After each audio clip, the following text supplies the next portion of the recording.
This never changed. I always wanted to be a Disney princess.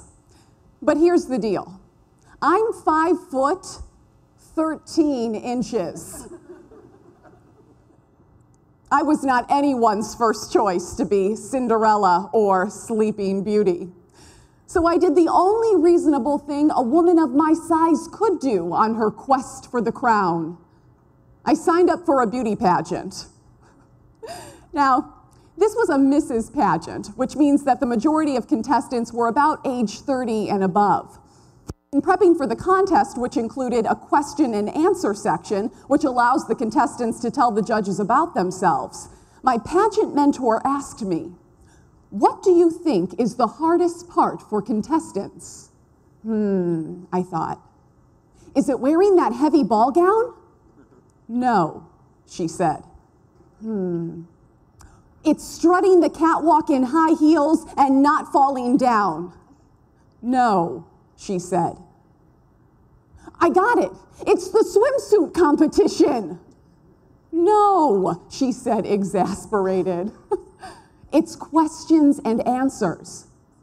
The contestants struggle to tell their story. You see, many of the contestants can tell the judges about their spouse, their children's hobbies, wishes, desires, and dreams. But when it comes time for the question, "Tell us about you," that's when many draw a blank. The day of the pageant arrived, and pretty soon it was my turn for questions and answers. I felt really confident. "I got this," I thought. "I'm ready for this." But when I walked into the room and locked eyes with the judges, some radical mind warp happened. I wasn't natural and conversational. I was on autopilot. I was a robot attempting to give the judges the kind of responses I thought they'd want to hear versus the honest answers hidden deep inside of me. I was at a loss for my own story. I shared what was on the surface, things like my current mood. "I'm feeling great." And my thoughts about how the pageant was going. "Oh, it's going wonderfully. I'm having a great time. Super great." I didn't dig deep. That day, I didn't walk away with a title and a trophy. I walked away with something else. Perspective. The Mrs. Pageant was a breakthrough moment for me. You see, personal stories are critical to the human connection because they allow us to understand each other more fully. By sharing our personal story, that is, telling people who we really are, we're able to build relationships, make connections. Storytelling can even help you leave a legacy. In fact, research shows that storytelling activates certain parts of the brain that allow a listener to transform that story into their own ideas and experiences. A surefire way to get someone's support. But that begs the question, what makes a great story? That question gets a lot of buzz in the business world. It seems like everyone today is trying to crack the code. The chatter consists of things like, "We have to be better storytellers. Find the untold stories. Share the untold stories. Be bold. Be unique." To which I say, no. The difference here is a matter of thought. It's rational versus emotional. You see, people don't want to be told what to think and do. They want to be engaged, to think, feel, and do. And based on my observations, storytelling can help with that. But it has to be told the right way. It has to be emotionally honest. In addition to being a beauty pageant contestant, I'm also a former television news reporter. Ironically, during my time in TV news, I learned a lot about the beauty of storytelling. You see, stories don't need to be dramatic to be successful. You don't need to be a famous rock star, actress, or entrepreneur to get people's attention. You need to be honest. You need to be real. These qualities spark engagement. On slow news days when the police scanner was silent and there were no special events happening in the city, I donned my reporter cap and went out and did something that's becoming increasingly rare in a world filled with technology, Facebook, and Snapchat. I went out and I talked to people. Yeah. Right? Now, most times when you ask someone how they're doing, the typical response is, fine, or I'm good. It's something I call dry toast. And just like the beauty pageant, a lot of times when you ask someone to tell you about themselves, they're not sure where to begin or what to say. But if you ask the right questions and listen, that's when the magic happens. No more dry toast, just bread and butter. Some of my best stories profiled people living their daily lives. Ashley, the woman who knits scarves for cancer patients. Eugene, the homeless man who lived under the highway.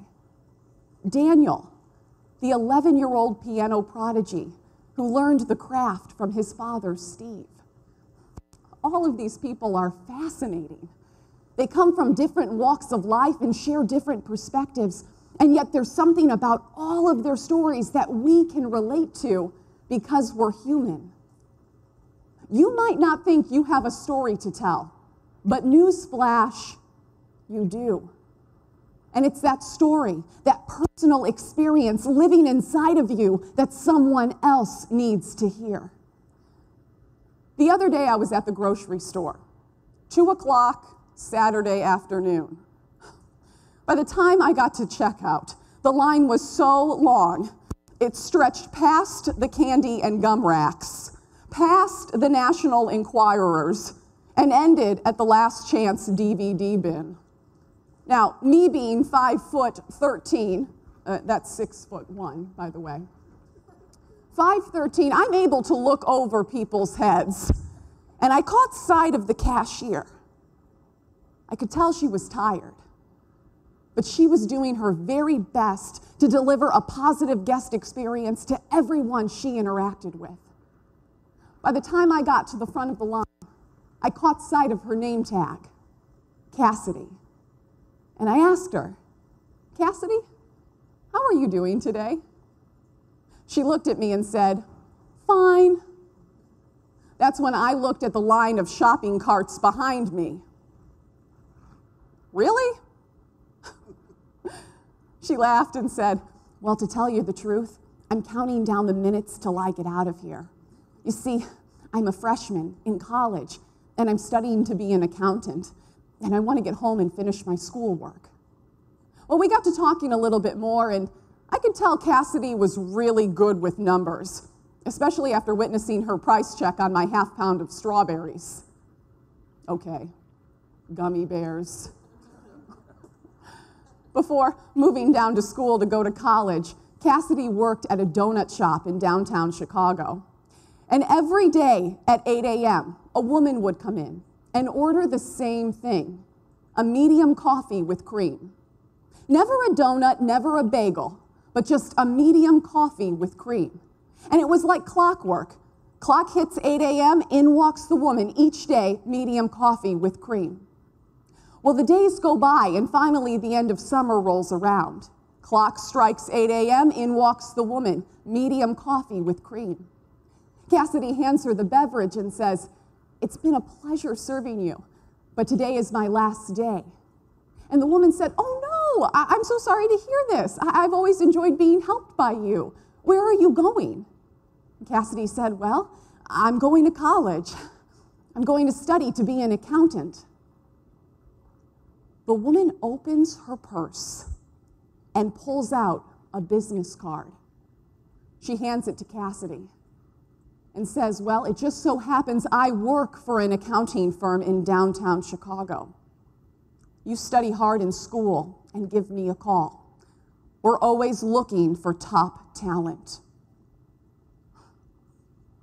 Now, even in the grocery store, after a long workday, you could see the hope in Cassidy's eyes. You could tell that this 18-year-old was bound and determined to achieve her dream. And by sharing her story with this woman, this businesswoman in the donut shop, Cassidy opened a door for herself. She created a connection.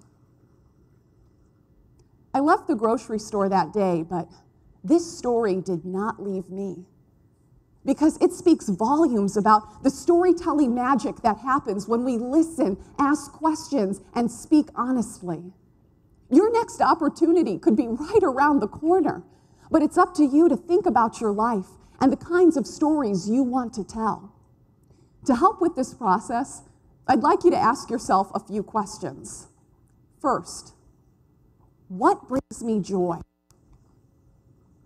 Next, what was a difficult time in my life? And what did I learn? And finally, what do I want my grandchildren, real or hypothetical, to know about me?